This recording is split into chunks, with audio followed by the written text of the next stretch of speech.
Hello po, magandang tanghali po sa inyong lahat mga mamamayang Pilipino saan man sa mundo. Nandito po ako ngayon dahil ituturo ko po sa inyo ang pagluluto ng lauoy. Ito na po ang mga sangkap sa aking lauoy na lulutuin. Unang-una, luya, sibuyas, pusit na tuyo, tapos bamboo shoot,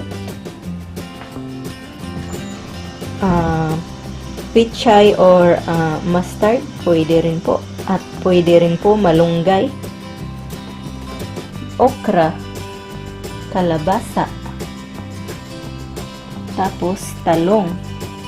Maglalagay rin po ako ng asin. Uumpisahan na po natin. Maglalagay lang po tayo ng sabaw dito sa ating kawali mga mamamayan. Pagkatapos po ay tatakpan po muna natin to para kumulo ang tubig.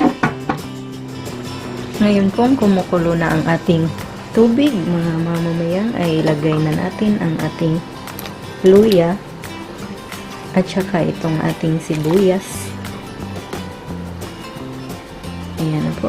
Tapos tatakpan lang po natin. Ngayon pong kumukulo na tong ating tubig, pwede na natin isunod ang kalabasa. Tapos tatakpan lang po natin para maluto po itong ating kalabasa. Mga 10 to 15 minutes po. Ngayon pong medyo luto na ang ating kalabasa, ay isunod ko na po ang ating okra.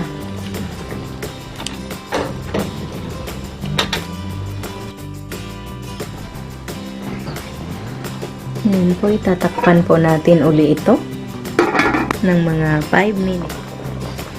Ngayon po ay isusunod ko na ang talong.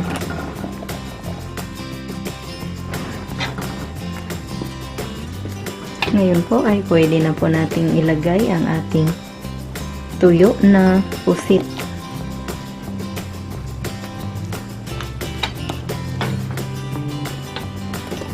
Hinugasan ko po ito para hindi siya aalat.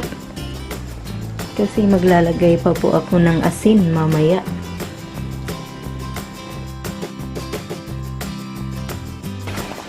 Ngayon po ay pwede na nating ilagay ang ating bamboo shoot.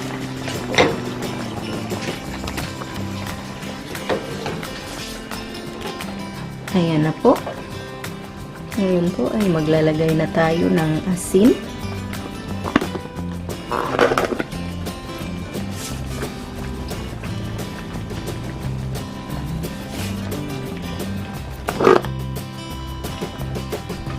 Ngayon po ay patayin na natin ang apoy.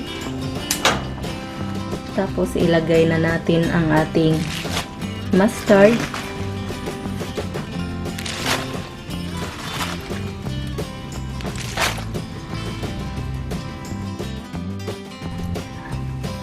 Ayan na po ang ating lauoy mga mamamayan. Luto na po.